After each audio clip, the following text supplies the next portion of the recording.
സ്വാതന്ത്ര്യത്തിനുള്ള അവകാശം. Right to freedom.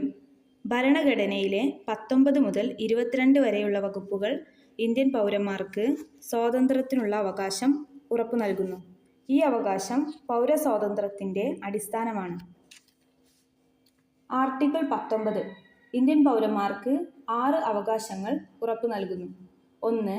സംഭാഷണ സ്വാതന്ത്ര്യത്തിനും ആവിഷ്കാര സ്വാതന്ത്ര്യത്തിനും ഉള്ള അവകാശം. 2. സമ്മേളന സ്വാതന്ത്ര്യം. 3. സംഘടനാ സ്വാതന്ത്ര്യം. 4. സഞ്ചാര സ്വാതന്ത്ര്യം. 5. പാർപ്പിട സ്വാതന്ത്ര്യം. 6. തൊഴിൽ, വ്യാപാരം, വാണിജ്യം, വ്യവസായം എന്നിവയ്ക്കുള്ള സ്വാതന്ത്ര്യം. ആർട്ടിക്കിൾ 20 കുറ്റകൃത്യങ്ങൾക്കുള്ള അന്യായമായ ശിക്ഷയ്ക്കെതിരെയുള്ള സംരക്ഷണം ഉറപ്പു നൽകുന്നു. ആർട്ടിക്കിൾ 21 വ്യക്തി സ്വാതന്ത്ര്യവും ജീവിത സ്വാതന്ത്ര്യവും ഉറപ്പു നൽകുന്നു. ആർട്ടിക്കിൾ 22 അന്യായമായ അറസ്റ്റിനും തടങ്കലിനുമെതിരെ സംരക്ഷണം ഉറപ്പു നൽകുന്നു.